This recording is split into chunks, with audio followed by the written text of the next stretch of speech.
couple days later, her husband called back up. He said, forget it. Says she didn't see anything. She says, I'm a retired military colonel, and it wasn't anything. It was just a military. I used to have the 45th Ed Division. Well, you remember Wayne and Sue Bond? They used to come back here when Pease was out here. He was a lieutenant colonel. Yeah, I think I know who he is. Yeah. I mean, I had the 45th Air Division here every Sunday morning for waffles and champagne. And you were teaching them? And they, oh, listen, I'm probably the only person in the world who has been paid by the Air Force to go to different Air Force bases and lecture to them on UFOs. That's what I try to tell people in the government, that the government doesn't know what the government knows. I mean, when you say government, my God, we got everything. Okay. That must be one of the Okay, we're going to start now. If you, I better okay. at least, Whatever you need to do. at least put home. Who is that? That's either Daphne I or. think it's one of those up there, isn't it? What's wrong, Sylvia? Nothing. Got it. I don't think it was locked. Maybe that's why I was having a hard time unlocking. I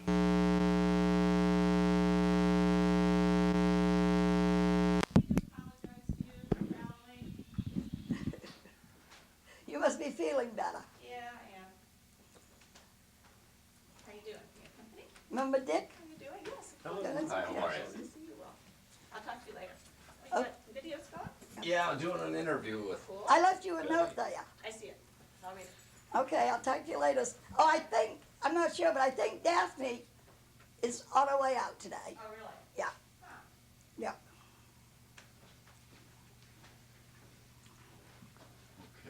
Okay. She said that she's moving in with some other woman. Oh, really? Yeah, I haven't talked to her. yeah. Yeah. So, Okay, Betty, we're set to go. And oh, I was gonna go comb my hair. sure, whatever you need to do.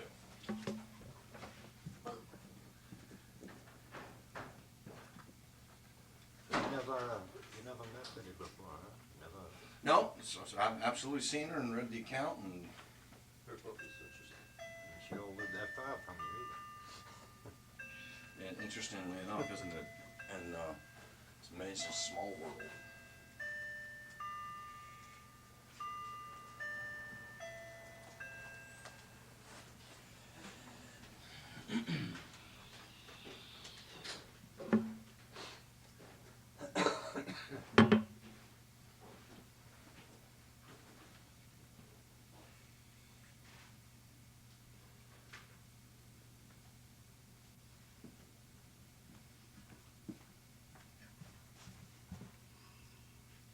That's the sanest she's been in a long time. Maybe that's the way to control her. Blow my stack out. Sometimes, Instead of being polite. sometimes it's the only way to do Sometimes Okay. they're too easy going. So. it. And we're set to go. In other words, scare them so damn much they don't dare to be mentally ill. True. You want to shoot yourself? Would you like to borrow my gun? Sorry, you'll have to buy your bullets yourself. Here we go. We're talking with Betty Hill, famous and first abductee. September 19th, 1961, Betty, while driving with her husband Barney, was heading south from Canada Right? when very early in the morning, he saw a strange light behind the car. It was September 19th. But what time was that, Betty, that this light behind the car appeared? Well, we would crossed over the border into New Hampshire, and I think we started to see this light following. Actually, in the very beginning, I noticed a bright light in the sky, and I thought I was discovering a new planet until it started to move. And this was about 10:30, 11 o'clock at night. So we stopped the car and got out to see what this was. We thought it was a plane. So we stopped the car to get out to look at it. And that's when it changed direction and started coming in towards us. Now that was in about the Lancaster area. So, And then it followed us for about 30 miles. Paced our car.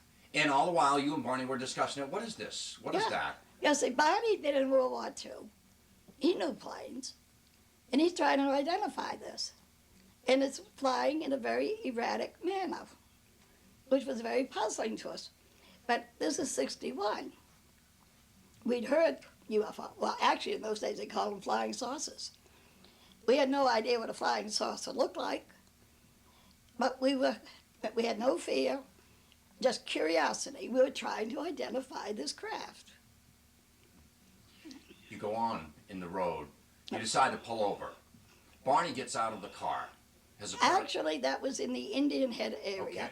Okay. Am I preceding something here when you encountered alien entities, or was this after? No, this is the next step. Okay.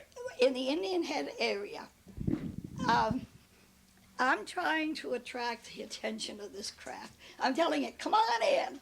Hi. I got the window down. I'm yelling to it. Hi. Who are you? My cat fell off the stove. And at that point, it left the top of the mountain, came out over the highway, and stopped in midair directly in front of us, maybe about 50 feet in the sky. So Barney got out with the binoculars in an attempt to identify the craft. And when he looked up, he saw a circular window with a bright light behind it, and he saw these men standing behind the window looking down at him. And at that point, the craft began to descend, and he became frightened. Ran back to the car saying he thought they were trying to capture him. So we got in the car and we went speeding down the highway to avoid capture. And as we're driving along, there's beeping sounds. That sounds like something was hitting the trunk of the car, and the car vibrated. And then we drove along for about another 30 miles when Barney turned off onto a side road. And here were the group of men he'd seen on the craft standing in the middle of this road, blocking our way. And naturally, he had to stop the car. And they came up in two groups, took us out of the car, passed in the woods to where the craft was on the ground. At that point, strange thoughts started going through your head, thoughts that weren't your own. Did you have some sort of telepathic communication with these entities, or All our communication was verbal, verbal? right? Oh, interesting. Yep. They spoke English in a limited way. Huh. Like, a foreigner coming here and not too well acquainted with our language. But in the same time, using common colloquialisms of the day, like you'll be back in no time, or something of that ilk. Yeah, well, in the very first part, they had us under some kind of control. And I brought myself out of this, but Barney was only able to bring himself out, partly out of it. So that I was just as conscious as I am right now. They walk you into the craft up a ramp. The Yeah. landed craft. This is right off Route 3. Well, actually, you didn't know where you were at that point. Yeah, But it the was last. right off from Route 3. So they walk you up this ramp. You're brought in, and what did they say they were going to do with you? Well, when we got up to the door, I was not going to go in. So I socked him. You punched the entity. Yeah.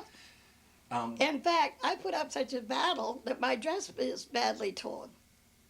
And he said, come on. All we want to do is some simple tests. And as soon as the tests are over, we'll take you back to your car and you'll be on your way.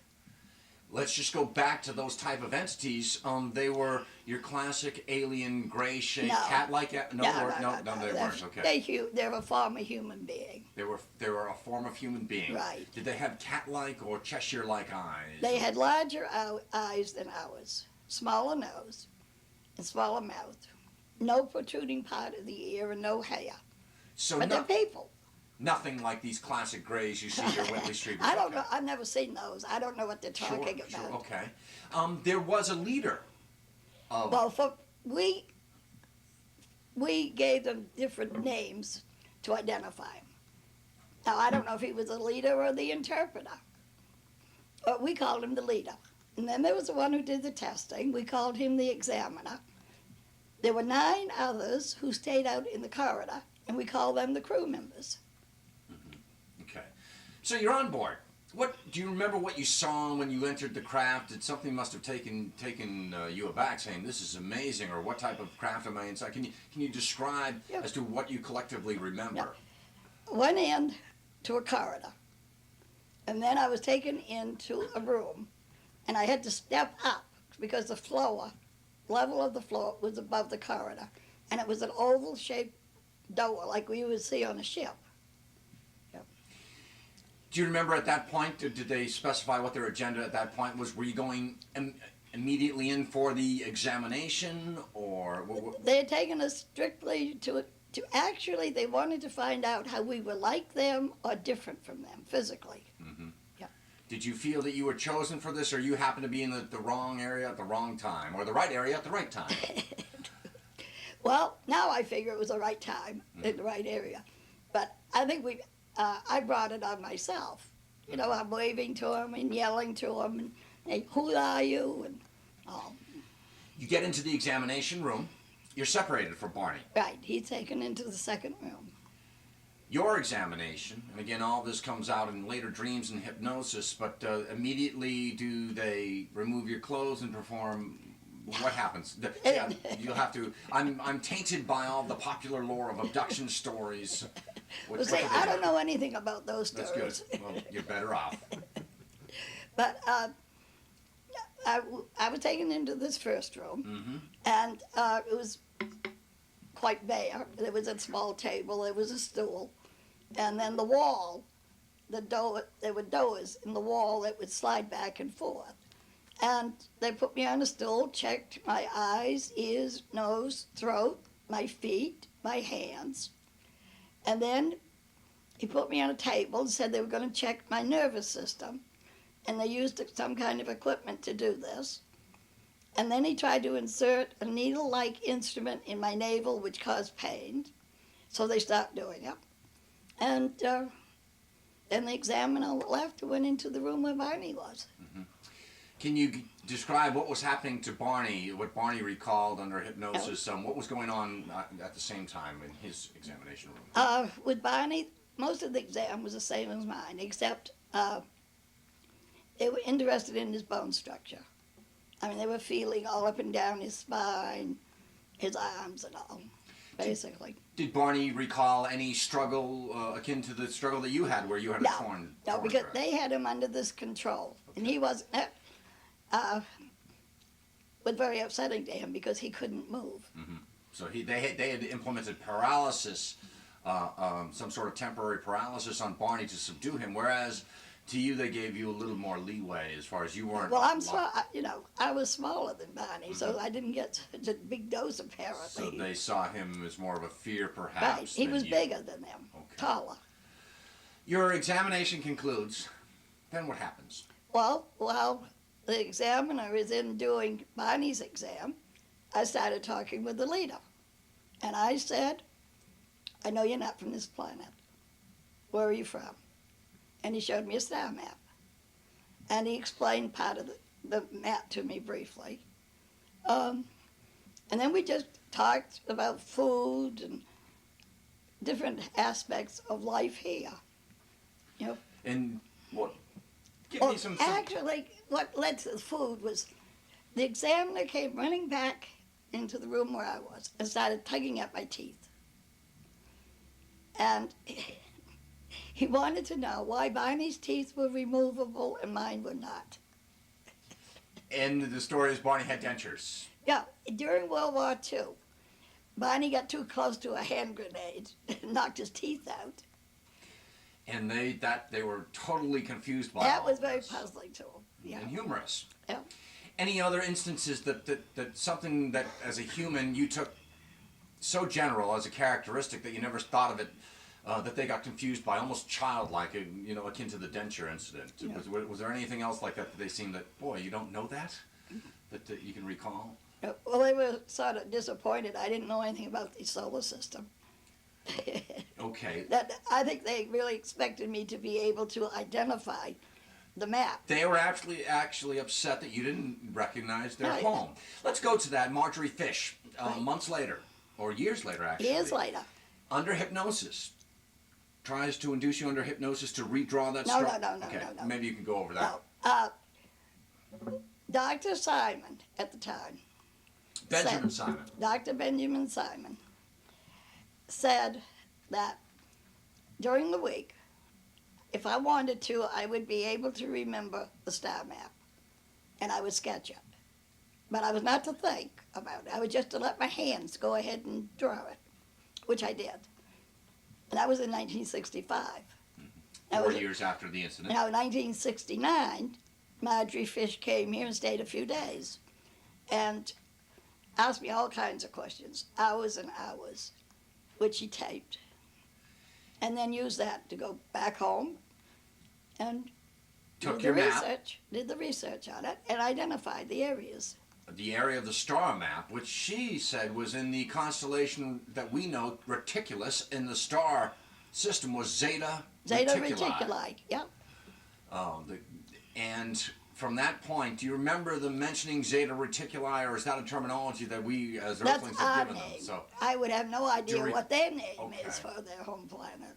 and do you remember what type of star system? Was it a white star? Was it a yellow star? A red giant? Do you recall what type of star or anything? It's, I don't know, but I do know that our astronomers believe that the stars on my map were the ones most likely to have planets and have life, as we know it. And so they may be younger stars, hotter stars. Actually, we're believed to be 4.6 billion years old. Or 20 billion. It seems that we But age a they- billion years every 5 years. So But actually, Zeta Reticuli, we believe, now this is a belief, we don't know for sure, but we believe it's about 11 billion years old. So they've been around a lot longer than we have. over twice as long, and then the chance to evolutionize Yeah. to project. So this puzzling incident, you're examined. You get a tour of the spaceship No. or the craft. No. Did they show you anything? It's just only on a need to know basis. Just the one room I was in. The interaction with you and the question and answer session was more than Barney. They did not give Barney the opportunity to inquire. No, there was no conversation with Barney. You- I enjoyed myself. I had a great time. Mhm. He joked, we kidded. Really? Yeah. I invited him to come back. Like I said, please, please, please come back. Oh, I have so many friends who would love to meet you. So this was not a traumatic experience at all. No. It was an enlightening experience. Oh, spiritually uplifting, Right. perhaps. Right. It was. Nobody can tell me there's not life on other planets. At the same time, it seems that 36 hours after the sighting is on record, according to Jacques Vallée, that at 2:14 a.m., Pease Air Force was tracking an Oh. unknown object. Oh yeah, I told him that. Pease Air Force Base released the radar report where they tracked this craft, sent 2 planes out to check it out, and the reports of the pilots are still classified. So we know they just saw it.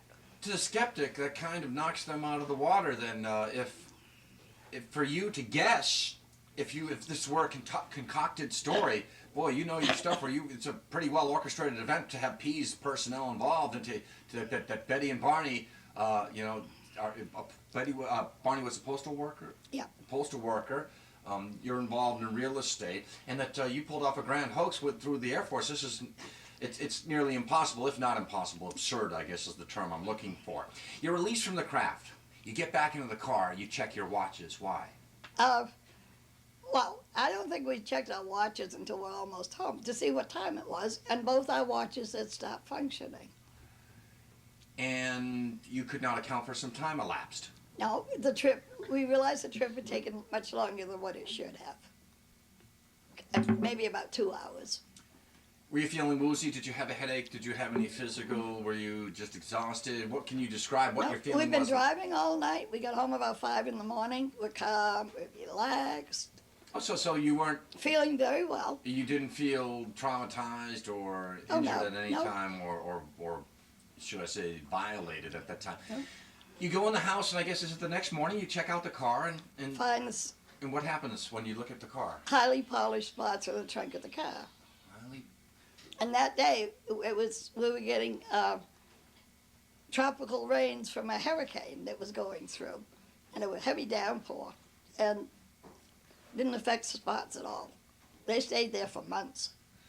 Your sister, who claimed to have seen a UFO, suggested that you do what around the Oh, car? she talked to a physicist who said go out with a compass and check out the spots, which we did.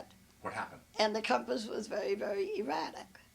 Almost spinning, or Yeah, just? it was, and we tried it on different other parts of the car, and it didn't react that way. But just near where the spots were. Just the spots. Hence the inference being a magnetic anomaly. Yeah. Something was really distorting the magnetic draw of the compass.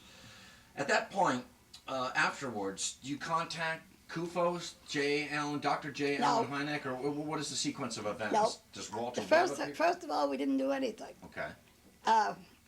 And then NICAP in Washington.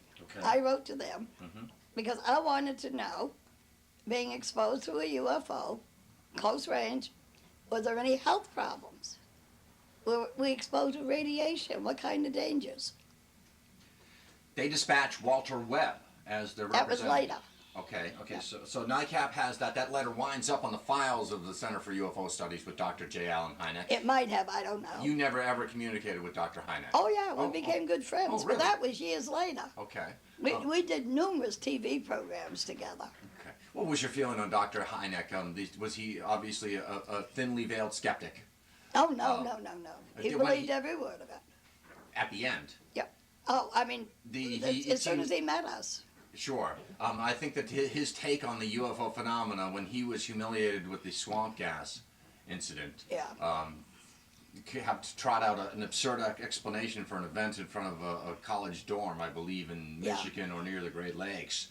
That's when he said, all right, enough, that he saw that the government was masquerading or at least trotting out disinformation and misinformation on the UFO phenomena. Because when he first started, he was working for the government. So Dr. Hynek and you were great friends then? Oh yeah, Great. and I know Minnie, and I believe Dr. Heinrich's son. There's a son who used to. I don't know about now. You live down here in Massachusetts. Oh, okay. So you're having some troubling dreams now. Is that what happens at home Oh, after the Actually- encounter? 10 nights after this happened, I had a series of dreams for 5 nights. Each dream was different, which later I found out was a recall of what had happened. And the dreams were depicting what you just described to Right. me. At that point, what do you do? Is it starting? Is Barney troubled by all of this? No, Has his life pattern changed? Has his mood changed at all, or actually, any physical? well, the first thing I did was during the next day, I wrote down what I could remember of my dream. The following day, which would be Right. the 20th. And every time I had it, no, I didn't. I'm It sorry, was 10 days, right, nights sure. after. So we're talking the 29th, 30th, roughly. Yeah. And I made a record of these 38 dreams. years to the day. Okay. And sure. then I took and put them away. And then later, several months later, I talked with my supervisor about the meaning of dreams. And And she said, well, maybe it happened. suggested, or did she No, connect you we with some? just talked about it. So Barney, I mean, your life's going on as usual. You did mention it's not that you had these total memory blockages of what happened, but you knew it would happen, but it wasn't dramatically affecting your lives. More, you're curious more than anything. Curiosity. At that point now, Walter Webb, representing NICAP, comes. Does he get involved in the picture? He came and interviewed us a couple of times. Interviews you. Walter's a very highly esteemed researcher, one of the original. Yeah, but see, actually, I would say 3 weeks after this happened, the United States government got involved. Did you notice anything strange? Odd vehicles around your home where you followed? no, Your prototypical Men in Black. Did you see any of those? No, they called us from Washington. They were Said they heard straightforward. about our experience, liked to meet us. They were scientists. They had an interest in UFOs. So, And So they came, and we had continuing contacts with them for years. So The they, United States government. One time we even got together and camped out with 26 of the top scientists in this country, and Jacques Vallée was one of them. wow. So there was no subversion or subterfuge going on with the government. They were straightforward out of curiosity, and then no one was mocking you or highly skeptical. Oh, they were looking for information. You know, and because this was a highly unique case, and it represented a different genre in the UFO phenomena, whereas it was a close encounter, I guess, of the third kind, or would you call it a fourth kind, where you were abducted? I know that those are the classifications given by Dr. Hynek. But I know, It was a landed craft. You saw occupants and you went on board it. no, and the men who came, got in touch with us were from the White House, National Security Council, NASA, and let's see. Yeah, these All were the top The big government. dogs. Right, right. And the first thing they said to us, stay away from the UFO organizations. And that's, I'd like to reemphasize, that's anybody listening at home today. Good for you. You're your own person. Right, they said, we want to know the facts. Mhm. And we don't want you even with the possibility of being influenced by something else. Mhm. So stay right away. And I always have. Mhm. And I still have contacts. It gets to the spring of 1962. Problems start happening with Barney. Well- what's going on with Barney? Barney started to, his blood pressure was fluctuating and he was having anxieties. Well, see, Barney was working the midnight shift too. So he's driving to Boston, South Station, every night. Had to be there, I think, midnight. And, he's getting home, getting through, 7, 8 o'clock in the morning. He's trying to sleep during the day. And everything just built up. And he got sick physically. Mm-hmm. Lack of sleep can compound itself. Yeah. At that point, did you equate that to the incident of September 19th? Did you think it was directly related? Was he Nope. having any sort of nightmares, or was just he just couldn't get to sleep? He couldn't sleep. And And he was like, before we started going to Dr. Simon, he'd leave here, start to drive into Boston to go to work, turn around, come home. And he'd just say, I can't do it. I'm too exhausted. I don't feel good. enter Dr. Simon. And then, no, he wasn't, he was going to his regular family doctor who's prescribing medications and all, trying to treat him, and he's not improving. So his doctor thought maybe he had some kind of emotional problem that was preventing him from healing. So he sent him into a psychiatrist in the same office building he was in. So Barney started going to Dr. Stevens on a regular basis, talking about his childhood and his mother and his father and all. And one day Dr. Stevens said, what did you do this weekend? And Barney told him we went up in the White Mountains looking for UFOs. And then Barney told him. And he's the one who referred us to Dr. Benjamin Simon, who had been one of his teachers in medical school. Dr. Simon puts both of you under hypnosis, records. Now, let me get straight about hypnosis. Mhm. What you hear and what you see is stage hypnosis. We had medical hypnosis, which is the kind that's used in surgery. Medical hypnosis, it's a highly trained and psychologist I don't or know- doctor as opposed to a charlatan with a watch dangling back and forth. Right. Okay. Right. And Dr. Simon, at the end of World War II, had been the director of the Mason General Hospital in New York City for the treatment of servicemen coming back from World War II who had emotional problems. And he was so highly successful using medical hypnosis that the U.S. Army did a documentary of Dr. Simon's work. And in the beginning, it was 2 hours long.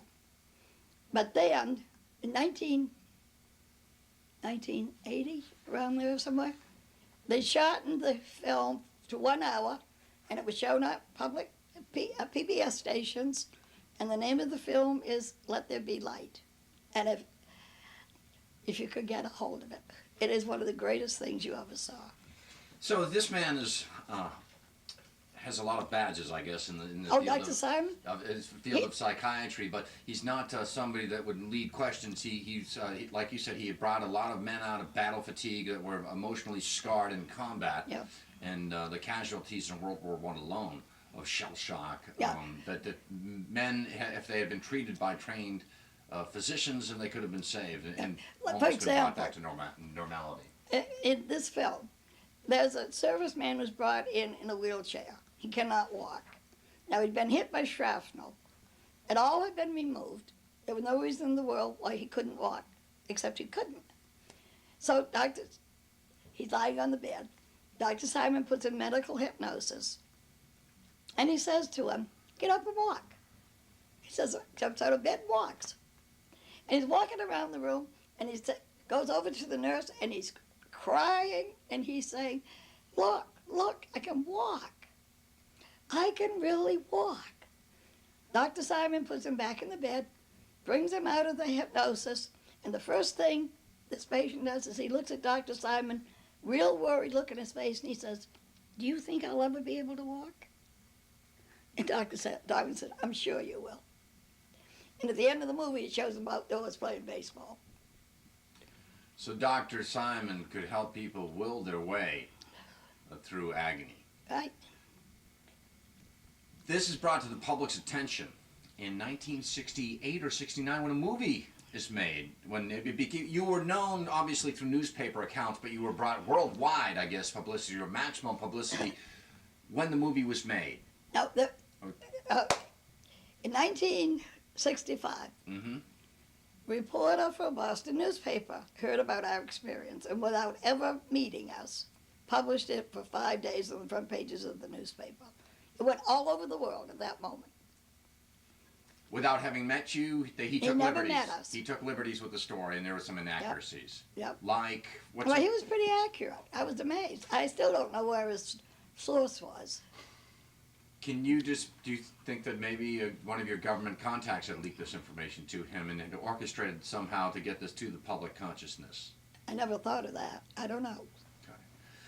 What myths do you want to dispel about your encounter and things that they fail to mention? Either they fail to mention when people think about the UFO incident with you and Barney, and what are some myths that you'd like to dispel about that? If you can think of any liberties. I've learned some stuff, for instance, tonight. I always thought that they were almond-shaped entities with the alien. You said no, they were very much human-like. They spoke to you verbally as opposed to telepathically. Right. And we had a great time. And you had a And great if you time. wait a minute, I'll go get Junior so you can see what Junior looks like. Okay, sure, absolutely.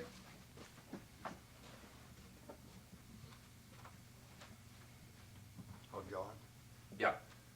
she's got a picture hanging on the wall over a bed there that I took of a UFO out of your neck. So Okay. Damn, that would make a nice cut. See?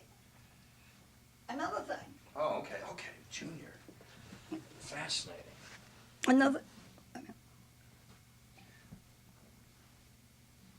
Another thing, I never called them aliens. What did you call beings? What was Astronauts. I called them what they were. Astronauts. Sure. That's what they are. I mean, Right. they're- So this is Junior. Now, this is a sort of a composite of what they look like. There's individual differences. They do not look alike. There's as much difference among them as there is around any group of people. But this basically shows the characteristics. The larger eyes, nose, mouth, no protruding part, no hair. But this is because he fell off the podium in St. Louis Oh, and cracked his head. okay. But he's okay though. But he has a pronounced brow ridge. Yeah. As you said, a pug nose, more or less a very small orifice for a mouth. And actually, instead of whites, actually have yellow eyes and eyes. I see irises and a pupil. We put the yellow in Okay. to emphasize them. I was going to say he needs Visine or he looks like he has malaria, but okay. But, Okay, now, Junior has been evaluated by I don't know how many physical anthropologists, but what he looks like now if we continue along the path of evolution, this is what we're going to look like in 25,000 years. And would we be mammalian, reptilian, or insectoid, or a combination of the three? I mean, because if you look at the way we're on our way with the nuclear, there was a nuclear exposure in Japan, for instance, and radiation causes mutation. And if you look along the lines of evolution, we lost our appendix, for instance. People say we'll lose our little toe because we don't need it. Yeah. The brain capacity gets larger. You become more spindly because we don't need muscles because it's mind over matter. Correct? Is that the? No. No. Okay. We're gonna be like we are now, except, I mean, look at mankind has been around for, what, 2.6 million years? Depends on who you talk to, I guess. It's so subjective. So Well, they've got the bodies. so that's basically what the astronaut looked like. Right. Can I ask you something? When they put that needle back on board the craft, they put the needle into your navel. Some have speculated that perhaps they were taking eggs or ovae, or No. you don't No. think so? No. Because some have projected that. Isn't it interesting if you correlate that with test tube babies years on? Yeah. Well, of course, at the time this happened, doctors said, it's absolutely impossible to put a needle in someone's navel. It would probably kill them, or they get infections. And then I think the process was developed in a hospital down in Houston, Texas. Shortly afterwards. Yep. Did they perform any function like that with Barney then? Nope. None whatsoever. No. See, There another was myth absolutely dispelled. nothing sexual See, at and all. that's another myth dispelled, because there was always that overtone in some of the accounts of your story. So it's good to get that clarified. And And absolutely no sexual. In fact, we're having these different methods of producing children. Maybe we won't have any sex in 25,000 years. or maybe of us. Well, I won't go there, but it's even tough in 1999. Let me tell you. I want to ask you about, after this incident, you are catapulted into the limelight. Not only are people relaying similar experiences, you start hearing from people who have similar experiences, and you're probably saying these people are imagining it on one hand, others are very legitimate. Did you start hearing? First of all, as soon as our experience became known, we became a central point for people to report sightings. And then after the movie, the UFO incident, then we had people, because the movie was in 75, and that was after Barney's death. They were calling me saying, I think I've been abducted. And so then, as a social worker, and I use Dr. Simon's formula, when people tell weird tales, it can be hallucinations, delusions, fantasies, or something, they're recalling something they've seen, heard, or read. Mm-hmm. And when you rule out all those, you may have the truth. Mm-hmm. And they can't use the using something you had read. People tried to equate that you had taken from the Villas-Boas case, which happened 3 years after your incident in 1964, which is an absurd and an impossibility for you to predict 3 years in the future as to what an event would occur. Villas-Boas, for people listening at home, was a Latin man who was abducted, or claimed to be abducted, by a spaceship and was, I guess, sexually accosted by a female alien on board a spaceship. And skeptics like Phil Klass, if you want to go after Phil right now, you can. Phil isn't that important. I always tell Phil he only talks that way to try to make money on my reputation. Let's go there for the skeptic. I'm known as a paraskeptic.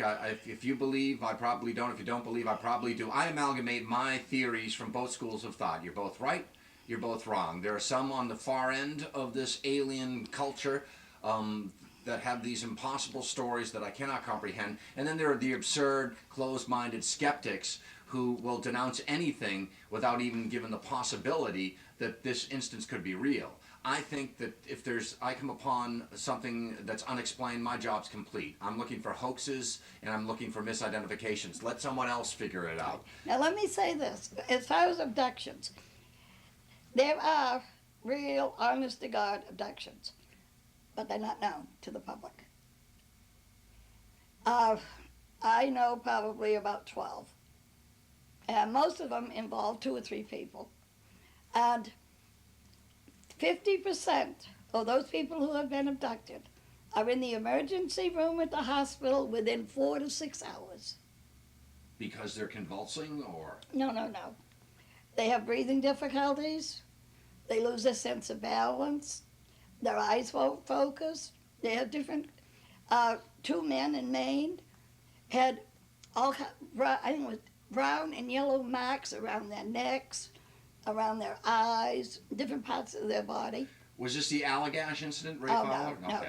no. So they're traumatized. So what you're saying is abduction, the ones that aren't readily known to the public, they're very almost They're real. violent occurrences because the physical traces left over, the physical repercussions. I mean, there's something more than just saying, "Oh, I think I've been abducted." I mean, they've called the police and said, "Take me to the hospital." You don't consider yourself an abductee, but a passenger. No, I think that's refreshing. A tour. You don't. Do you consider yourself an abductee? No, no. Even though popular literature points to yourself and Barney as the first abductees because you were the first to. I call it. We had a meeting. Mm-hmm. So after, I mean, like Columbus came here and the Indians met with Columbus. A cosmic caucus.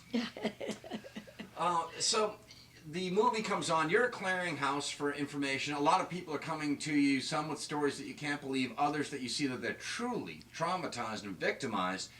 They ask, what can you do to help me? You probably answer, I can't do anything except you can only take consolation in others who have shared your same experience. Was that your advice? That's my advice to abductees. Well, if anybody comes to me and says, I think I've been abducted, the first thing I say is, stay away from UFO investigators.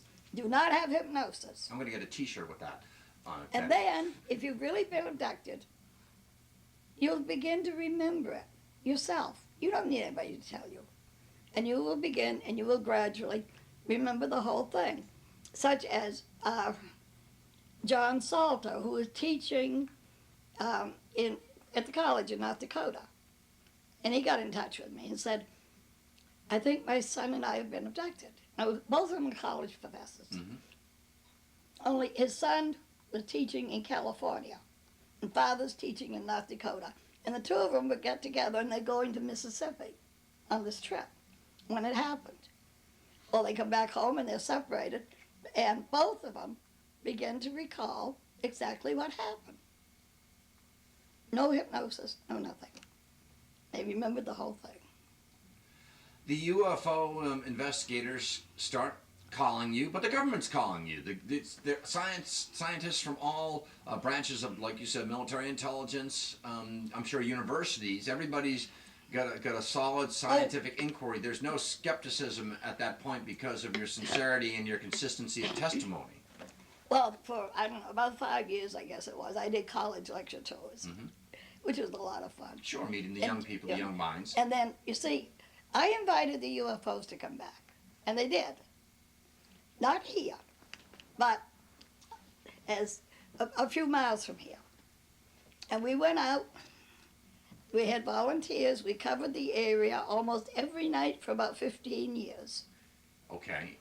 And we had scientists, we had labs with testing equipment, we had the military, we had half the people who lived in town observing, and we got loads and loads of information about UFOs, but we also got hundreds and hundreds of pictures. Sightings because over a 15-year period in southern New Hampshire, you orchestrated watch groups. Right. We had all these volunteers, and when I did the college lecture tours, I used about 85 different slides of UFOs. But not just UFOs, UFOs doing different kinds of things. Like a carrier with 9 discs coming out of it. Wow. I mean, I had a $89 movie camera. And you have a film of a mothership. Actually, what I did is I sent the movie film to a friend who's a psychiatrist, projected the movie film onto the screen, and then took his camera and snapped slides.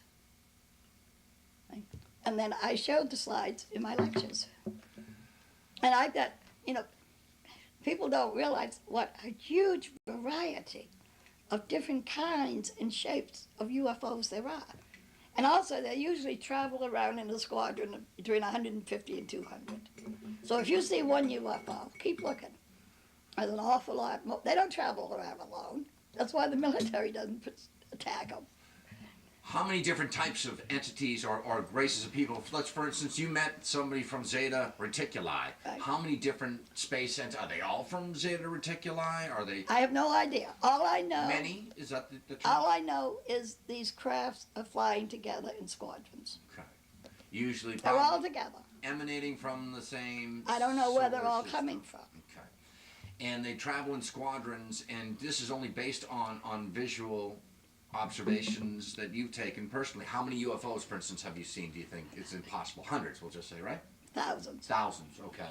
And you can't see them on demand, but you have a sense as to We have where to they know would where they appear. go. Okay. Okay. Anticipating. Would you like to see a picture of a landed Sure. UFO? Oh, I'd love to, yeah. Okay, I'll go get it. I'll keep Junior right here company. All right. Junior is the clay model or plaster depiction of the entity that Betty saw on September 19th, 1961. Betty, as far as the UFOs, what's the largest one you've ever seen? Motherships we've heard a mile long. Do you believe that? I'll have to ask that when she comes back. Most UFOs are small. Most UFOs are small. Small, say the size of what, an automobile, the size of an airplane? About the size of a car, a little Okay. bit bigger. Okay. But usually when people say, oh, I saw this huge one, actually what it is a lot of little ones hooked up together, flying in a solid mass. Okay. This is the landed one. Mm-hmm. Wow, you can actually see pods or three legs, Yeah. let me point it out right here, of the craft. So this is a landed UFO, New Hampshire. Yep. No? Yep. Yes. Yes. Looks to be at dawn or dusk, or is that's the light being Dusk. given out by the craft? Yeah, it's beginning to get dusk. So you're looking more or less west Yep. for that photograph. Yep. What year was that taken in? Well, sometime in the 70s. In the 70s. Which, Okay, this one would come in every night and land. Same spot or generally Yep. the same vicinity? Same general area. And then others would come in, fly up to this one, and then go off. So I always call this one the headquarters. This is where they come in and get their orders for the night. What town? Just give me a hint. I know you don't want to sell out where your place is. Or... Sorry. Okay, good. All right. I tried though, didn't I? I did try. We're gonna have all we can say is southern New Hampshire. That's all Yep. we can say about that. And Is that- also, this one has, actually there's about 14 lights. And they're all lighted. But sometimes they'd only have 2 or 3 lights. Sometimes they have red lights, green lights. See, you could see the legs on it. You almost had a feeling to go of where to go for this. When you had your group together, you had an inkling. Is that what I'm getting now? That you had an idea of here's where to go. If we hang out here long enough, we're going to see them. And No. No. Okay. Now, driving to my mother's house Yep. at night, coming home from her house at night, usually Bonnie and I would be paced. Right, we'd have a UFO on each side of the car. And then they'd go ahead of us and we'd follow them. And they led me to these spots. They led me to this spot. Do you have a feeling these are the same entities that originally abducted you on September 19th? I don't know. But I assume they knew them. So you, I assume they had some kind of record. all right, you went just from the same squadron, so to speak. Yeah. Okay. So those UFOs land, they just land. Obviously, you didn't walk towards it and try to touch it or get close. The idea was just they'd land, here we are. If you want to take your photos, take them now. Actually, if a person tried to walk towards it, they would come up and dart towards the person. Scared. Sometimes, and it Walk scare charge. the person to leave. Or sometimes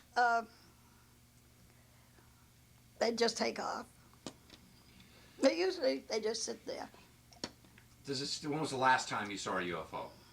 This being 1999. I looked out the window the other night and 2 of them was flying. Wow.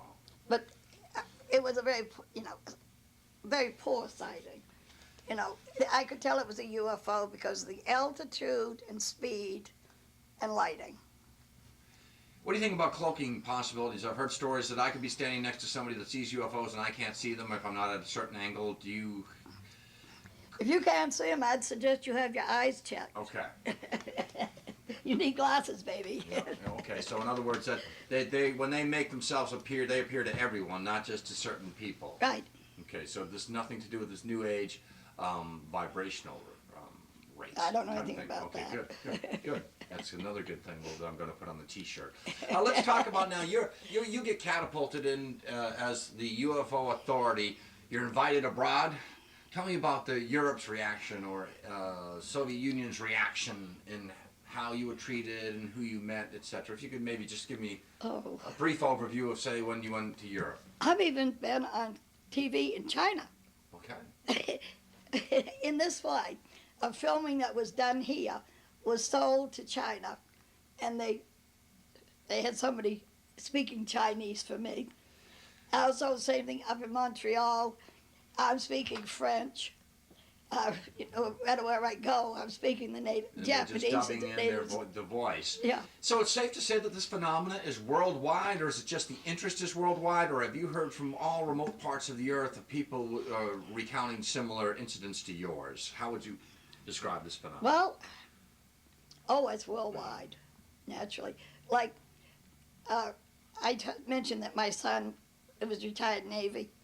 Well, he was stationed in Japan for many, many years, and he had a Japanese wife.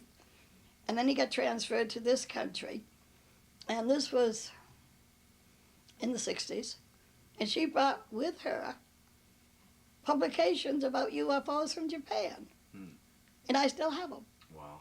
And half the article is in Japanese, and the other half is in English. So let's look at the UFO phenomena. They're increasing. The government obviously doesn't know what they are, and that's why they're coming to Betty Hill, first-hand witness. They're trying to learn just as much as everybody else. So the government has to tap into the UFO subculture and the UFO researchers as to gleaning information. That brings up my next thing about Roswell. UFO crashes. I have the opinion that there are either no flying saucer crashes or there's an entire litany. You can't have just one. What's your take on UFO crashes and on Roswell?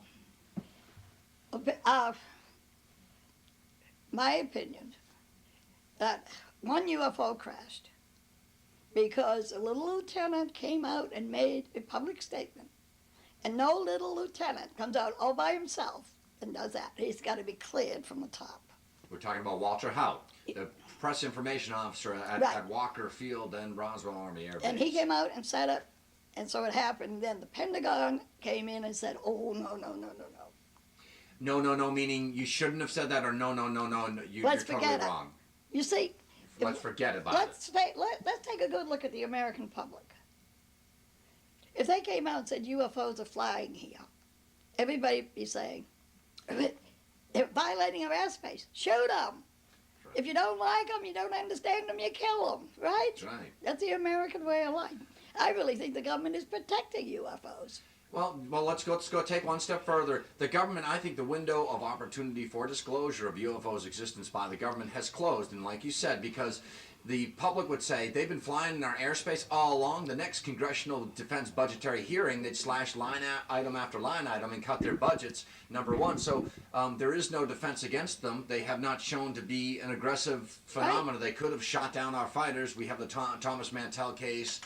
We have a case in Australia, the Valentich case, where people unfortunately encountered UFOs and disappeared or had some sort of craft malfunction. These instances are going to happen. Hence, that the case in Australia. A friend of mine was in Australia when the Valentich case, 1975 or 76.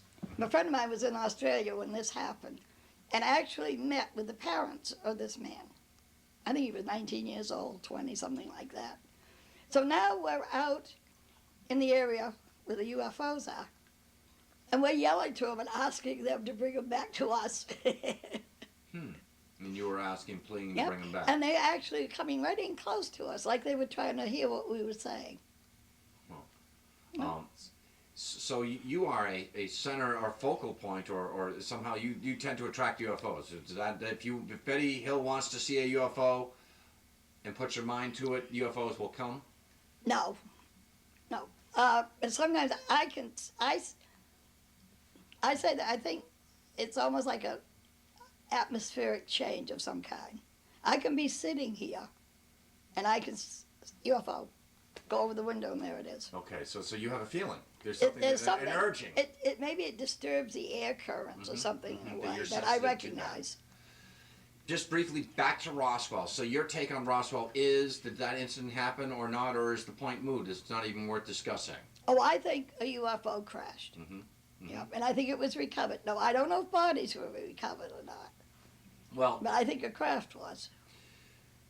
if bodies weren't recovered, it was either A, remote controlled, or B, they were picked up by a safety rescue flying saucer. It could have been, okay, because we had a UFO crash here, Where's here? in my area. In southern New Hampshire.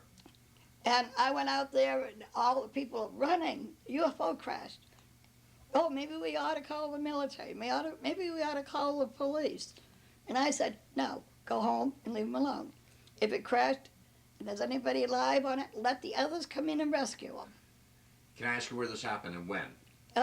Very close to the picture. of Southern the New Hampshire again, that's Yeah. all we'll get. But what time, what year, it's something like this. And does CSETI know about this, that has a catalog of flying saucer crashes?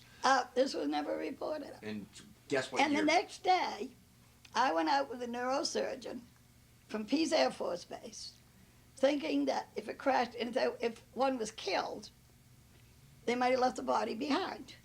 And we searched the whole area. Because if we could find the body, we're going to bring it back and put it in my freezer. Mm-hmm. And he was going to do an autopsy. Oh. And then we were going to call the whole world to come in and see it. That's right. Ray Santilli included, the British guy who. But we didn't find any bodies. So. But we did find where it crashed. What year was it?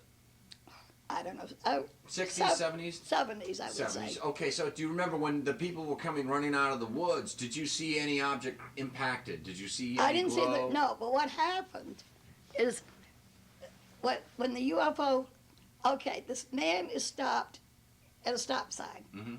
And the UFO came crashing right straight down, just missed his truck. Mhm. And then it went along through the woods and it cut the trees right off. Mhm. Mhm. And this place probably 25 feet wide. And this is what everybody's running after the UFO, following where all these trees are crashing down. And that's when I got them all to come back and go home and forget it. So, UFO crashes are frequent then? Well, I think probably quite often a craft malfunctions. And then they get out and you repair it and take off. Do you think the military has ever shot down a UFO? Leah Haley in Pensacola, Florida, claims to have been on board and abducted by a UFO that was shot down by an electromagnetic pulse beam weapon by the United States Air Force in Eglin Air Force Base. You don't buy that at all? No. I know that they shot a piece off from a UFO. Mm-hmm. And they send it outside this country to be analyzed. Mm-hmm. And the scientists in that country were not able to analyze it. And so the scientists took it and packed it away up in his attic. And in 1975, the CIA called and said, send it back. So they had to go up in the attic. It's sputtering. Got to go up there and go through all those boxes, get that damn piece out, send it back. Mm-hmm. Parts are coming forward now to the International UFO Museum in Roswell, some claiming to be of extraterrestrial origin. Some has been traced back to just a China or pottery maker in Denver, Colorado. I saw the pieces of debris. It looked to be some sort of piece off a bumper of a Volkswagen, in my opinion. Oh. You've got the charlatans, the hoaxers, that are going to come forward and say that this is a piece of a UFO when it is indeed is not. And then you have other pieces of material that have an odd metallurgy to them, an odd atomic and isotopic structure. So what you're saying... Oh, I've had stuff analyzed that I've picked up from UFOs. Mm-hmm. Most of the stuff, no matter what it looks like or feels like, the puzzling thing is it dissolves in water. That they can't figure out. Mm-hmm. Almost... Is it gelatin-like substance? Oh, no, it just falls apart. And it melts like. Do you think that UFOs are seen over military bases more, over high mineral content areas more, over anomalous magnetic areas? What's your take? You mentioned prior to going on the air here about them emanating from the Arctic Circle. Yeah, well, here, because we did have Pease Air Force Base, but we haven't had it since the 1980s sometime. Pease was a Strategic Air Command Right. depot. There were nuclear weapons on site. Yep, yep. And the There are UFOs used to come in over the nuclear weapons, and the MPs used to go out with their blue lights flashing, and then the UFOs would take off. Ordered And the not- police would leave, and the UFOs would come back. So after a while, they just left them alone. Early on, so this was frequent at Pease Air Force Oh, Base. yeah. So early on, I'm sure they scrambled fighters, but after a while, they decided that it was just a waste of time, and that, Well, sometimes they'd send planes up to just follow them, see where they're going. What are they doing? but not in an offensive No, I attack don't- posture, just in a reconnaissance posture. I think just looking for information. I don't think Pease went around shooting at them. So Everybody in New Hampshire would be screaming. that's right. They call attention onto themselves. So Betty, they come. Do you agree then with that assessment that UFOs are seen over sensitive military installations that deal with nuclear weapons, high mineral content areas, Here, they follow rivers. for navigation? They follow rivers. And they used to follow railroad tracks, but not so much now, because we don't have that many railroads. So they did need lines of navigation. Right. Okay. And our pilots have told me that maybe the reason they come in here so often is when they're flying in, and you look down and you see Cape Cod, the shape of the land. Mm-hmm. There's no other place in the world with the land shaped in that pattern. That's correct. And so maybe that's why they come in here. It's easy to identify, From outer space. right? Let's talk about the alien subculture. I've seen the alien interview film that supposedly emanated from Area 51, where they have this bulbous head entity. Frankly, it looks like one of Jim Henson's mutated Muppets, but they have this bulbous entity in this enclosure, and some sort of scientist or doctor trying to communicate with this entity. It has a convulsion and collapses. You've seen the Russian flying saucer crash footage that came out on TNT a few years ago, along with the Sverdlovsk midget, which was a cadaver apparently recovered by the Soviets, and then you have the famous alien autopsy footage. So, Okay, I saw the one of the small craft that crashed in the Soviet Union. I saw that on TV, where they recovered the bodies. right. I believe it. So you believe in Yeah. aliens. My take is if there are UFO crashes, then there have to be occupants. If there are occupants, some have to be dead, some have to be alive. If they're dead, then they have to be autopsied. If they are autopsied, you can bet that the military is going to film them. Hence, there is autopsy footage. The question begs, is the alien autopsy footage that was circulated 4 years ago by Ray Santilli, do you believe that to be authentic or not? Do you know? That body looks more like the astronauts That than you saw. any other pictures I've seen. Very good point. I never correlated that, but that cadaver It looks more it like looks very similar to, what's our friend's name again here? Junior. Junior. Yeah, it does look very similar to Right. Junior. In fact, we saw a UFO person that looked very much like the one in that film. Where did you see this? On board the craft when Yeah. you were taking? Okay, Yeah. okay. So And I think in the film they said it was a woman in the Right. autopsy. right. Well, see, if you really look at them, there's no way to tell male from female. They're eunuch almost, neither male nor Right. female. I mean, how you gonna wear earrings if you don't have protruded part of your ears? Sure. That's right. They'd be hurting your How can cheeks, you- wouldn't it? Right, and no curls. That's right. If you have no hair, you have no curls. And no need for conditioner or rinses either. Right. So let's talk about government interference. Government has never interfered with your life. They haven't stalked on you. In fact, they've been just the opposite. The government has been kind to Betty Hill, always inquiring about information, cordial, never threatening. I want to talk to you about Men in Black. These are supposedly secret government agents with agendas or aliens trying to manifest themselves in a human form. What's your take on Men in Black? Have you ever seen them? Have you ever talked to anybody that's encountered Men in Black? I've met a lot of men in black, but they're never any threat. Okay, so And they're nothing to do with UFOs. okay, so that we dispel that. I want to ask you about USOs. That's unidentified submerged objects. Do you think that UFOs can go underwater? I know they can.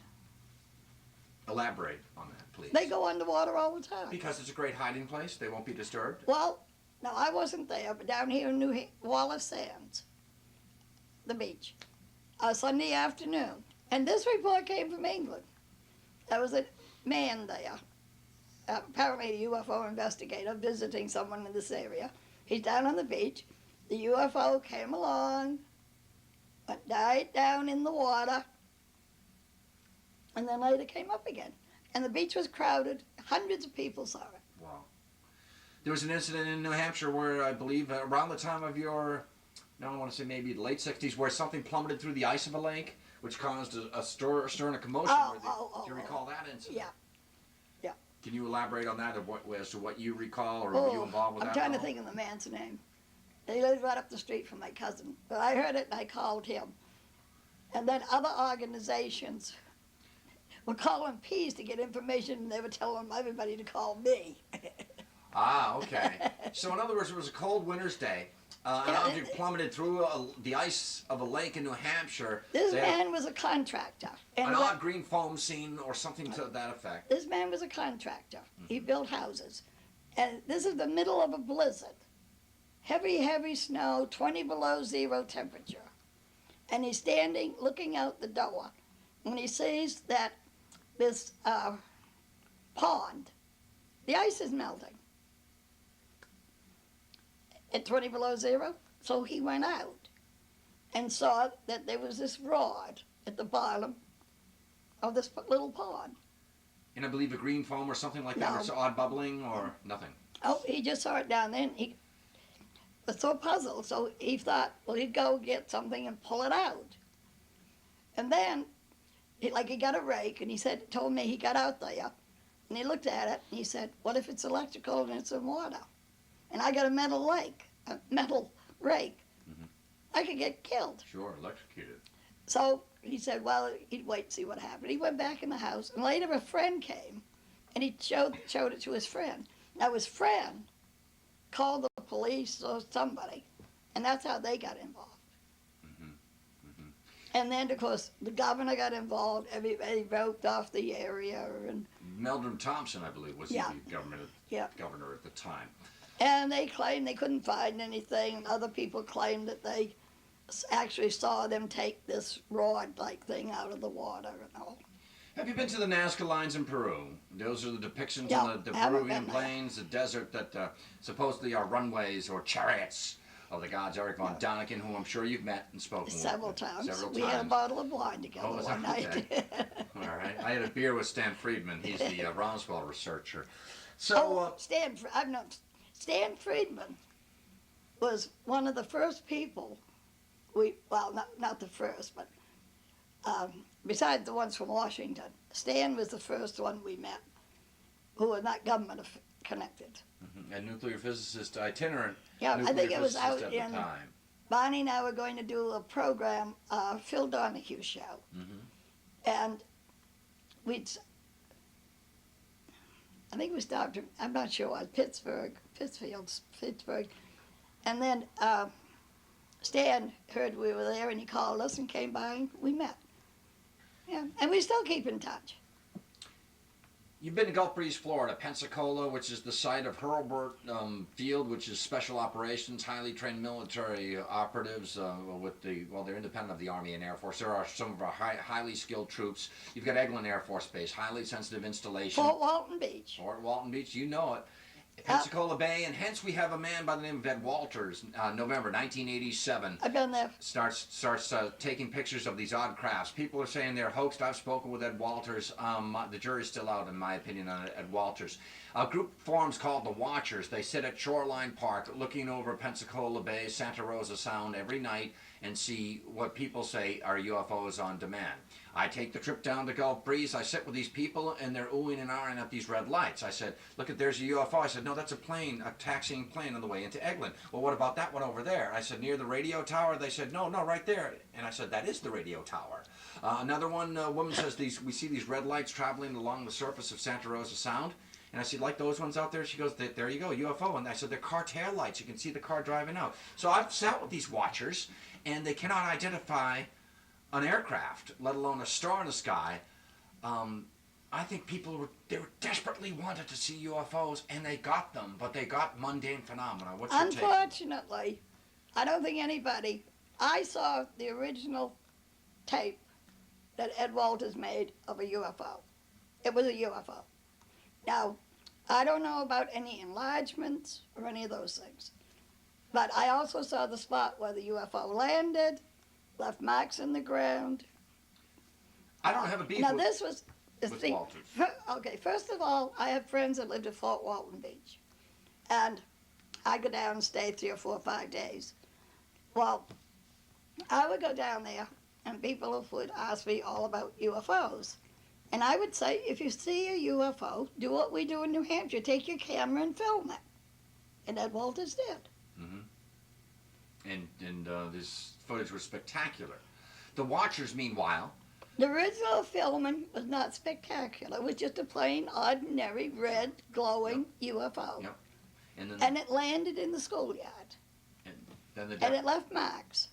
And then the definition of the object took shape in the photographs. Okay, now the enlargement. I've never seen a UFO, that kind of UFO. And if people, but it could be.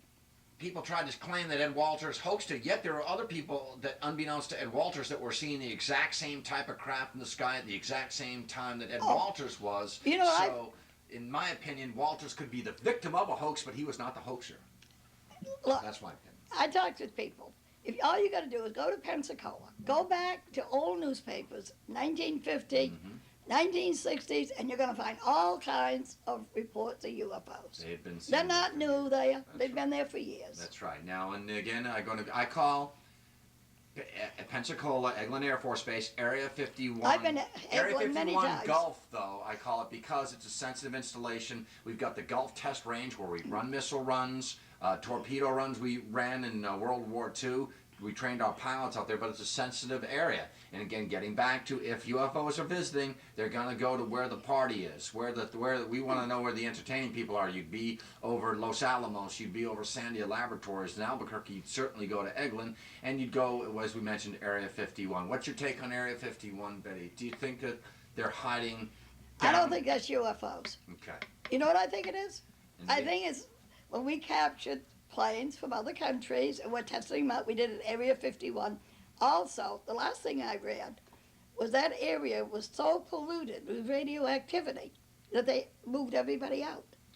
So you and I think alike in that respect. I think that there are black aircraft like the SR-71, the F-117 stealth fighter, B-2 bomber, and there are red aircraft. The Operation Red Hat, they run red flag games out there whereby they take their enemy's aircraft, the Soviet Union MiGs, and they test them. They want to find their Achilles heel, their weaknesses, so you'll continually... So why not put up a UFO story? Yeah, we got flying saucers here when the real agenda is we've got Soviet aircraft. Right. Moreover, we've got a lot of Soviet aircraft, and if you could imagine if they could deploy those aircraft in an arena of combat under their enemy's colors, there you go. So the government, that's why they never sought to quell the talk about UFOs. They just didn't want you to look at the base. You know, you can talk about UFOs there. And if it's polluted with all this radiation, sure, I mean, it also could be a health factor. there were a lot of nuclear shots out there. Yep. I mean, it's still cratered to this very day. Yep. So we basically, in this interview, taken a walk across America, discussed Roswell, Gulf Breeze, Area 51, hotspots of UFO phenomena. Do you think the Great Lakes is a hotspot for UFOs? Do you believe in something like the Great Lakes Triangle, for instance? Oh, I know there's a lot of sightings. They follow waterways. Do you have any... They go up the St. Lawrence River. Can you equate UFOs with, say, instances in the Bermuda Triangle, or are they two separate and distinct phenomena? Oh, I think they're separate and distinct. Crossing into other areas of Fortiana. say, let's just talk sea monsters. You've been to Loch Ness. I've been to Loch Ness. Beautiful place, myself included. You went probably to Drumnadrocket, which is the little hub of the loch. Did you ever see anything strange? Did you see a UFO near Loch Ness? Nope. Nothing. Nope. Just a beautiful loch. Nope. No Nope. surface. And we went on a tour. We went all over England and Scotland and Wales and But the UFO, Ireland. the UFO phenomenon is very deep and entrenched in the UK, in the United Oh, yeah. Kingdom. They're seeing them just like we are. Yeah, in fact, I just got a card from a man. He's the national director of Mensa. You know the Mensa? Sure, Mensa, yeah. Yeah, he's the national director of that in England. I was, And he's also involved in UFOs. I was a member, let's talk quickly about UFO groups. I was involved with BUFORA, which is the British UFO Research Association. I'm a dissenting member of MUFON, the Mutual UFO Network. I tend to think that MUFON collects all the UFO reports and sits on them, as if, I think out of greed, that they're going to either slip us the answer one day, or that how can we put this into a database and make some money. And I've known a lot of people that have sent reports to MUFON trying to get information on it, or have a researcher meet a dead-end door with old Walter there, and Walter's retired, nice man. But there was a cloak of secrecy, hence that I think that MUFON is a government agency for UFOs. What do you think of that? No, because I don't think they get enough valuable information. Yeah, I agree. Yeah. So MUFON. Yeah, I know. I've met Walt. And John Schuessler, who's going to take over. He and I've had contacts with each other. In fact, I think John Schuessler was there when Junior fell off the podium and broke his head. Okay, so And then Dwight Connolly, who's taken over as the editor of MUFON, has been here. You know, I mean, I have contacts with these people. So these UFO organizations are subjective in nature. Each state with its own little agenda on how you'll see your UFOs and what your UFOs will look like. That's the idea I got. Dealing with MUFON people, they're set in their ways as far as what happens. Some are so bizarre and out there in the field that you don't know what to believe. So you've got that. That's where the science breaks out in fissures. You've got individual organizations with their own individual perception of what a UFO should or behave like. And they Hence- don't. You never know what they're going to do. So it's a massive game of pin the tail on a donkey, and a lot of people are getting poked in the you-know-what. Yep. Because people are feeling for the answers. Everybody seems to think that they have the answer, when in fact, maybe we all have a certain piece to the phenomenon. Have you ever seen Bigfoot, Betty? One of the things that I research are Bigfoot in the New England area. No, I have never seen Bigfoot. However, I think maybe he might have run through my mother's yard one night. In southern From- New Hampshire. Yeah, because the whole ground shook. And we kept hearing this little noise, and we thought, it's too big for a bear. So we picked up sticks and we're hitting the ground. That's what you do to keep a bear away. Oh, that's what, I don't know. I never met a bear face to face, but that's what we've been told. So you would not equate them with UFOs, Bigfoot? Yes, I would. Okay, please. I Digress. think, now I say this, now basically, I think Bigfoot is of this planet. Okay. But there have been reports of a UFO landing and one footprint by the door of the UFO. It's a Bigfoot. And there's only one print. So it's like he put one foot out, looks around, gets back in. I mean, something's got a huge foot. So these cases of the equation between Bigfoot and UFO phenomena at least have to be considered. Right. Because if you look at mainstream Bigfoot research, they denounce any sort of paranormal influence or association with Bigfoot or UFO equation. Or if you're riding around in a UFO and you want to clear the area, drop down Bigfoot for a few minutes. That's a great idea, sure. Stick the place out or scare you out, run you right out of the area. I'd like to conclude this interview, and I want to thank you for taking the time. You've been very informative, and you really opened up my eyes and really set yourself apart from the other abductees. I've interviewed abductees. I've interviewed a woman that after she went through hypnosis, and we mentioned that earlier in the interview, how dangerous hypnosis can be as a tool if it's in the wrong hands and implemented, and can psychologically scar an individual. But she was regressed, I should say, and had a UFO experience. Now she won't even open her closet door or look under her bed, because that's where she claims UFO entities tend to emerge from. Well, that's 3-year-olds got the monsters in the closet. What advice would you give to UFO abductees? When I talk to people that have seen a UFO, they say, what can I do? And I say, nothing. Should I go to the police? No, because you'll bring scorn and ridicule, and they're not going to help you anyways. And they'll just write you down in the book, and you'll have the cruiser drive by, not because they want to protect you from a UFO, but this guy must be nuts. What my advice is for other people too, that these people should form some sort of support group. Share their experiences with others who have similar experiences, and perhaps you can have consolation and you can have that type of support within your own. Would you agree to that?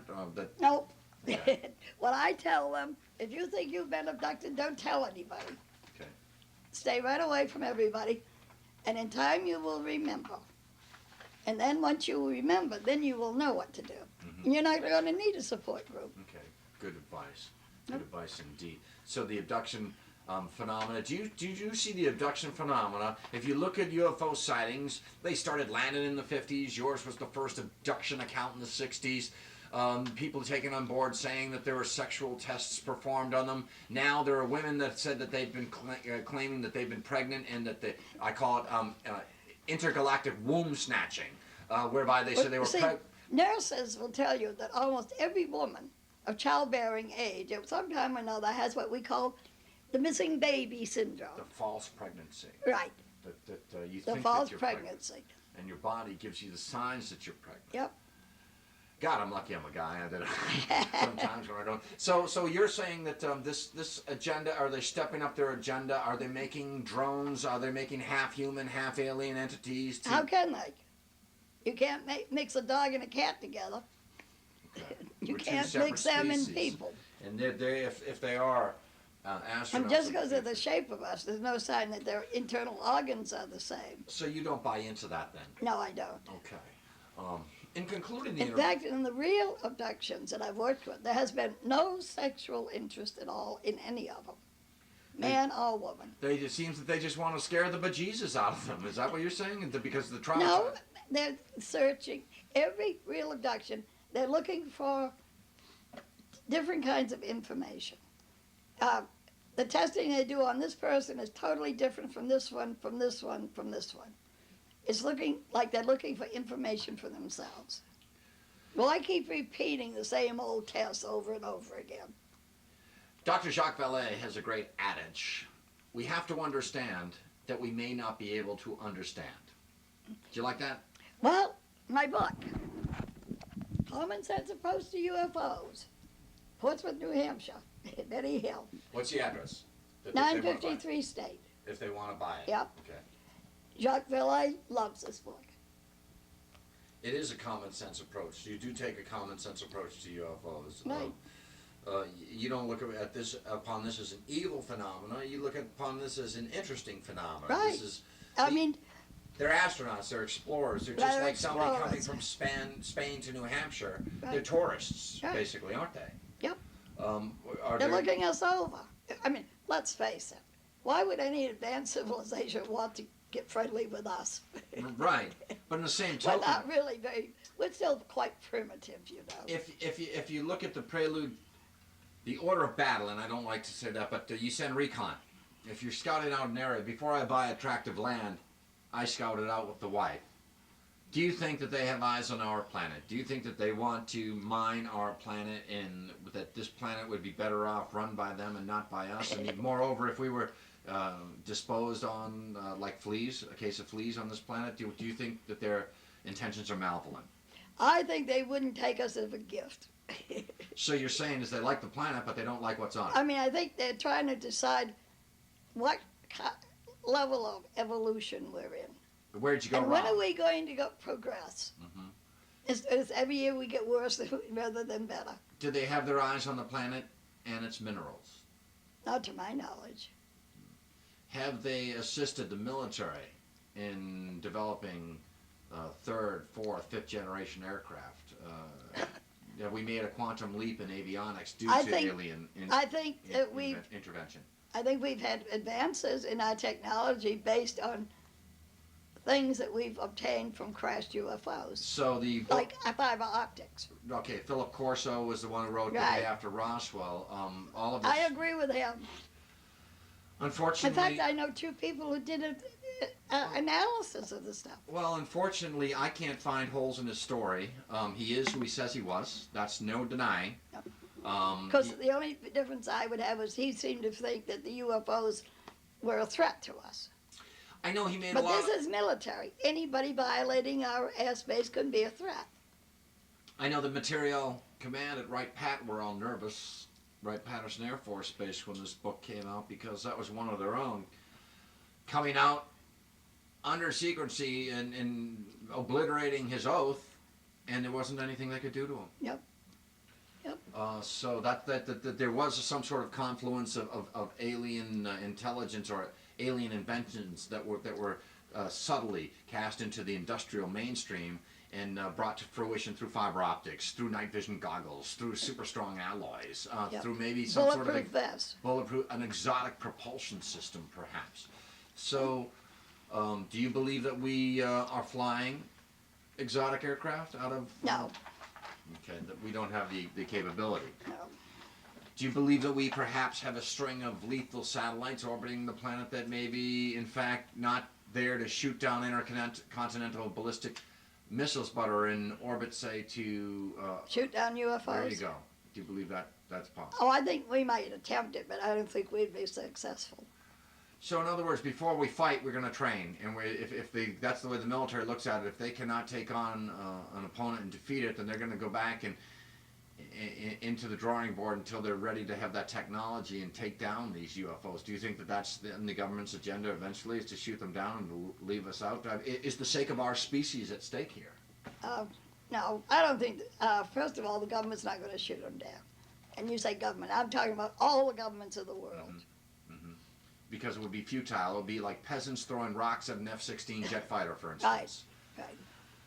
Okay. And they're not threatening us in any way. The phenomenon is moot, as they say. Yeah. There is a mundane threat. Tell me what's in your book.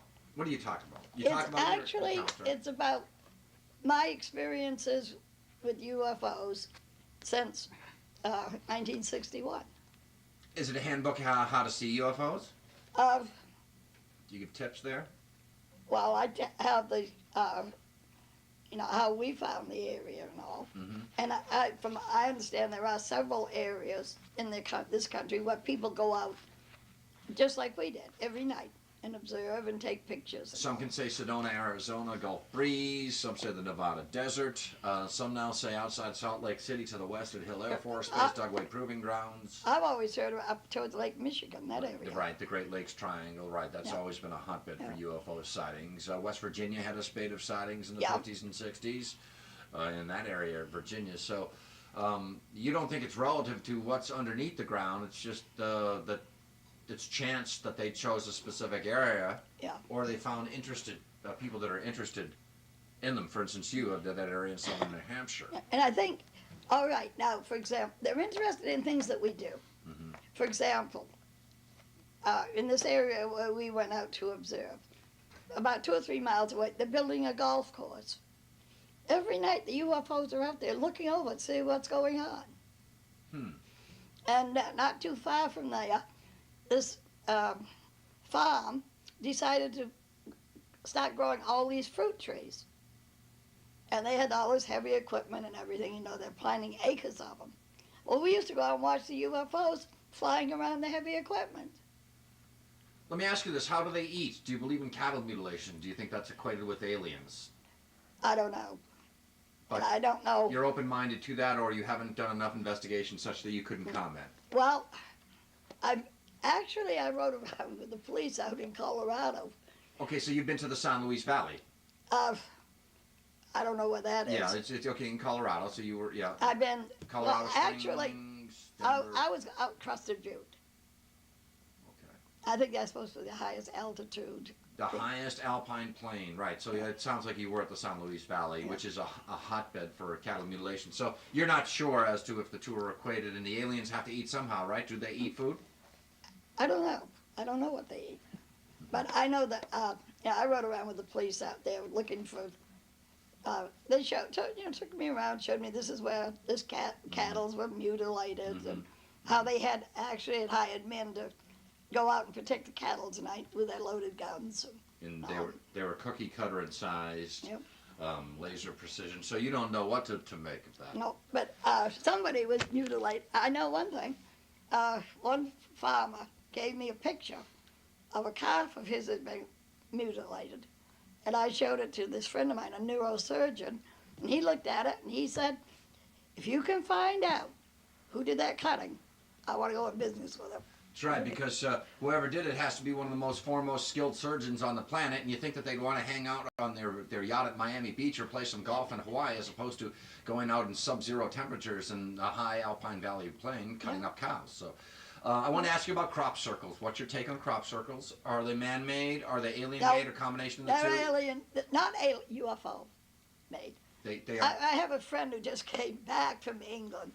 they are I've not alien-related. Oh, I have here.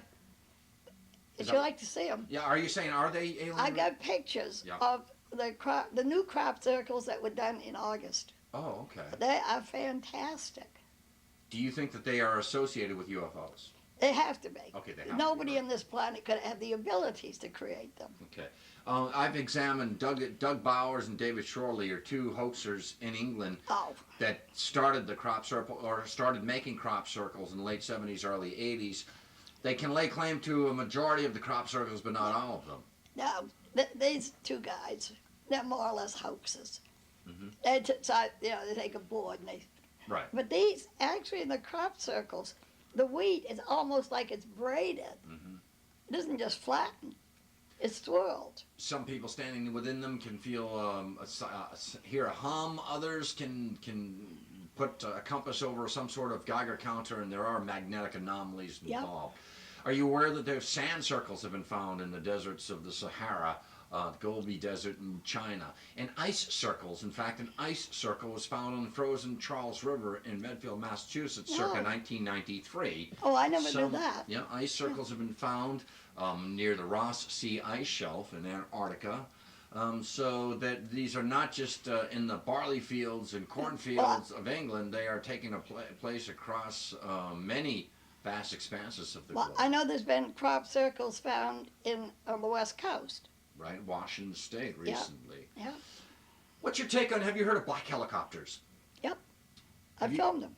Okay, could you elaborate, please? Well, the one that I filmed, I have a picture of. Helicopter pilots say they can't understand it because it's been modified in such a way that it should not be able to get off the ground. The helicopter. Yep. San Luis Valley, back to Colorado, where the cattle mutilations occurred. That's a hotbed for black helicopters. And that's the police believe it's the black helicopters doing the mutilations. You think it's somebody in those black helicopters? That, now the question is are they government or are they aliens No, they're not manifesting? Are they aliens manifesting themselves as I don't black know who helicopters? I don't know who they are, but they're not government. Why would they go around doing that? Right, because they could have their own little farms and experiment on their animals to their heart's content. Right. So that would leave up an option. And Chris O'Brien, I made this inference to him. He's a researcher in the San Luis Valley. What if the UFOs could manifest themselves as black helicopters? Let's just say, if an incident... That's it. See, now you're going to do a totally different area. oh, let's go. We're there. I've got a picture that I took in daylight. I looked up, I was out in my area, and I'm with a friend, and I look up, and I saw a plane and a helicopter flying side by side. Was the plane a C-130, had 4 engines on it? What type of plane was it? Just a plane on a helicopter. Okay. And those two attracted my attention. And I got a Polaroid camera. I snapped the plane and helicopter. You don't see planes and helicopters flying side by side. I snapped the picture. And I got a disc and a flying barrel. Along with a plane and a helicopter. So lately, over the years, also I have a friend who filmed a carrier letting off, looked like small planes, like the old planes, like World War I planes. So I think something like 8 of them came out of the carrier. And they looked like almost like rolled. It was biplanes. All or- planes. Interesting. And so, and A then UFO. also, and then also we had here what we call the crazy plane. What's that? It looks like a plane. Okay. And It will do things like it'll come right straight down from Here, the meaning sky. southern New Hampshire. Yeah, roaring, worse than 10 jets. Come right straight down, pointed at the ground, stop about 20 feet, flatten off, up, and take off. Do you think that's an alien craft or? A I government? know it is. Okay, sure. So we. So have, they're beginning to disguise themselves. that's okay. So They're beginning to look like things that were familiar to us, right. so that they can get in closer. A good Chris O'Brien story was he had investigated this strange helicopter encounter of a family in Colorado, saw this strange yellow helicopter. And it's so expansive to travel in that helicopter, you wouldn't have enough fuel to go to the next depot. And so he's driving home and he's typing it up on his typewriter the next morning, and he looks out and he sees the same yellow helicopter 13 years later, the way they describe. Now, I want to get back to special operations groups. I mentioned them earlier. They emanate out of Kirtland Air Force Base in Albuquerque. They're trained there. They're dispatched, or I call them their nest, is at Eglin, Hurlburt Field. Black helicopters are shiny or flat black helicopters that are not registered with the FAA. They don't have any military numbers or markings, so they don't exist. You can fly at any altitude, anywhere you want. They also are accompanied by 4-engine planes called C-130s. They can be, the way I look at it is, it's the United States of America's way to check into the terrorist game unannounced. You fight terrorism sometimes, unfortunately, with terrorism. These are surgical teams that can get into an area, perform whatever duty they have to do with electrical intelligence or psyops against the enemy, and leave. So now for the aliens to manifest themselves, you have UFO sightings, and these special operations groups would show up later. So now it seems that the aliens may be, or so I've heard, manifesting themselves as these black helicopters, almost in a mocking manner. What do you think of that? To the point that here's your secret group, and okay, yeah, the UFOs come in and manifest themselves as black helicopters, because you're inferring that these UFOs have the capacity to manifest themselves as some of our sensitive aircraft. Is that correct? I don't know. I do know this. I've talked with military. Oh, no, in war times, we used black helicopters. Mm-hmm. Now, after Vietnam, all the helicopters came back and they were repainted to go to the different branches of government, the military that they've been assigned to. And there were no black helicopters. But I assume we probably had them when we attacked Iraq. Mm-hmm. Mm-hmm. So in other words, black helicopters are great. They're great instead of scrambling fighters to investigate UFOs. You can get a chopper up out of anywhere, get it to the area, investigate. They're usually a few days late, or a few hours late, anyways, and leave.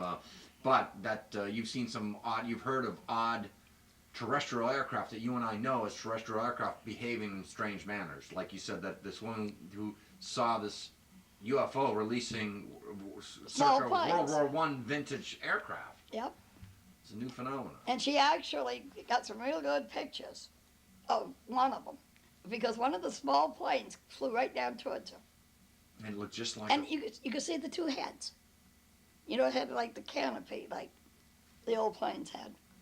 And you could see the head, because you couldn't see the features or anything.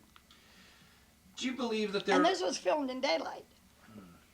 Richard Hoagland, former NASA advisor, talks about the monuments on Mars, talks about structures on the moon. What's your take on that? Do you believe that there's ancient monoliths or structures on the moon? Are the aliens using that as a staging ground? What's your opinion on that? Richard Hoagland tends to... Yeah. I don't know. I don't have any opinion yet on Mars. Okay, on the face on I Mars. think life could have existed on Mars. But you do... I think, I've read books, scientists, years and years ago, how when the planet Venus came in to our area, it went too close to Mars and flipped it over and wiped life out there. Do you think the asteroid belt was a planet that exploded? Could have been. Okay. I don't know. Do you think the astronauts encountered UFOs on their Apollo flights, their Geminis, their Mercuries, their space shuttle launches? We've seen the videos coming out. We've heard the fourth and fifth hand stories. Well, I know Gordon Cooper filmed a UFO, a landed one, in At Edwards Air Force Base. Right, 1955. Because he was here last year. Oh, Gordon was. Yeah. Oh, yeah. Yep. Now, when he's coming out and speaking, saying that he had an encounter. Edgar Mitchell is another one that. I've done TV programs with him. So you have two esteemed astronauts. I believe was it Mitchell that brought in Apollo 13? He steered it manually, which I thought was, no. No. Mitchell. I think Mitchell's craft, or was it? One of the astronauts there, that we just, Cooper, I think it might have been Cooper, that actually steered his craft in, which was one of the greatest Yeah. single-handed manual re-entries in the history of space I know it was Apollo exploration. 13, Right, but which is an unlucky number for them. so you've got these astronauts saying that they encountered UFOs, and they've seen them, which means that we are being monitored. Our launches are being monitored. Which also means the government is loosening their security Right. Well, on secret information. exactly. But when it becomes so compartmentalized that you don't know what the person next to you is doing, and they don't either, that it's bound to slip out. But if you break up the pieces of the puzzle and disperse them, it'll be harder for somebody to put together the pieces. But every once in a while, you link a few pieces, and there's a picture of what is actually happening. So there is a possibility then that these UFOs are monitoring our space flights. You agree with that? Oh, I would assume they would be. Mm-hmm. Yeah. Mm-hmm. What do you see do you see us going out into outer space or living in space at some time, colonized in space station, or Maybe in a million years or so. it's just too far to Yeah. comprehend? Right. It's way beyond our abilities at this time. A number of global Mars surveyor craft we've lost. We just lost contact with another one. Do you think Yeah. that that's just because we're building toys like Fisher Price? Or do you think that they're being taken out by, as some people say, the great galactic ghoul or some sort of alien presence? Do you think that we're getting too close to Mars in a certain area that we're not supposed to see and they're being taken out? Well, they seem to publicly announce why it failed. It was a mixture of something like measurements and the metric system. That's 4 out of 5 probes we've lost. I don't know. So it's hard to speculate at this I mean, time. well, I don't know. I can't imagine UFOs attacking them. They aren't that important. If these are our, do you think these aliens are our future? Say 25,000 years. Do you believe that they come from another system, obviously, or do you think that perhaps they're coming back in time and visiting themselves back? I'm striking all areas here that I've read about. I think in time this world is going to be one world. Mm-hmm. And we won't bother with passports. We'll just travel anywhere we want to, and it'll belong to the people. One race, the human race. Right. And then, when we progress to that point, then we can start thinking about going to other worlds. But we got to learn to get along with each other here first before we go anyplace else. That's right. Before we look to the heavens and decide what is right for the cosmos, let's settle our differences here on our own little mud ball. Right.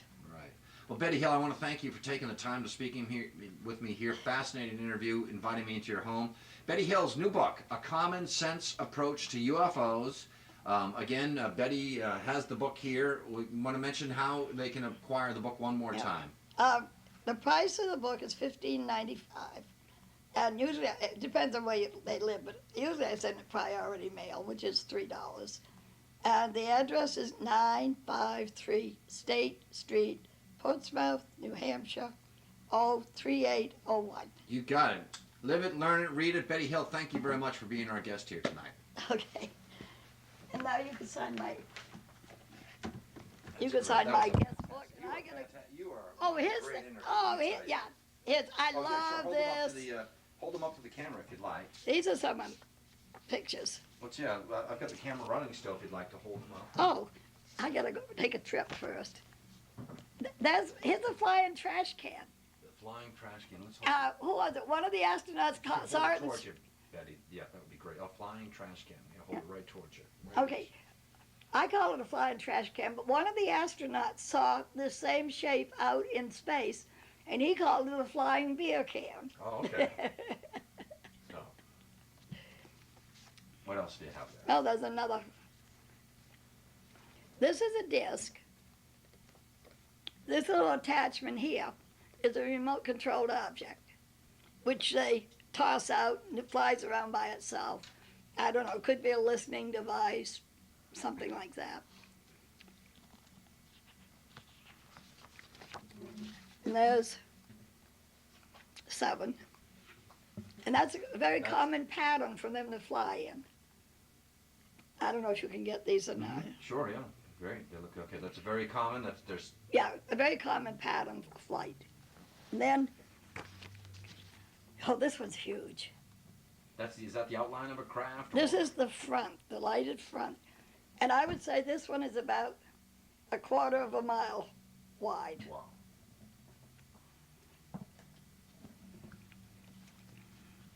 And then this one, this is a disc, lighted along the edges. Mm-hmm.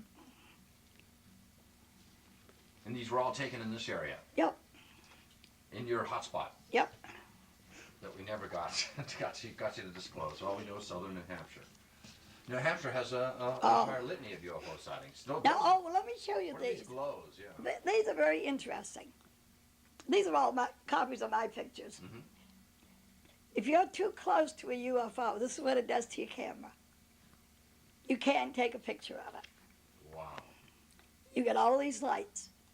I mean, I assume this is different kinds of energies if we only knew how to analyze them. And these were outdoors taken. These were taken right to my front steps here. And this The UFO was coming up the street. It was right up your street. Now, how long ago was this? Oh, I don't know. I always think of everything in the 70s. See? Wow. Oh, this picture is very poor. Anyway, the craft came up the street. I'm standing on the front steps. And then when I went over the roof of the buildings across the street, and I filmed it. But this is a very poor picture of it. Anyway, it was a circular craft, round like a ball. And they had windows that were lighted. You could, almost impossible to see them there, I think. Yep. And then this here, UFOs quite often come in on beams. Mm-hmm. They'll come in, they might have 2 or 3 beams come in, and then as the crafts come in, then the beams disappear. That's the, oh, this is, actually this one here, this is bright red. That's the way the pictures were duplicated. Here's a remote controlled object. And this one is bigger, it's a perfectly round ball, and it's bigger than the full moon. Hmm. Oh, that's some more from the too close. Yep. So, okay? That's fascinating. That was great. Thank you very much, Betty. Appreciate it. And good luck with your new book. It's great. That's your first book, isn't it? Yeah. Oh, I've written several articles. That's your first book. Yeah. Great. Thank you very much, Betty. You're welcome. That was great. Thank you. God, that's the longest I've gone without I a know, cigarette yeah. in years. I'm sorry. You are a champion as far as covering the phenomenon. Let me tell you, you are so refreshing. Just some of your answers, and I like the way you sock. I never woke up and found any strange men in my bedroom. You sock it to the other researchers, and you dispel a lot of myths. And You owe me a copy of that tape. oh, absolutely, absolutely. copy from you. That was fantastic. Ah. That was great, Betty. And thank you for your patience. I really appreciate it. It's a great See, my theory about them manifesting as helicopters, I mean, when I tell people that, and I know special operations like the back of my hand, and there's some groups that special operations don't know, and they look like special operations, so, That's right. that's atypical. I'm the one that took this picture here. Now you know.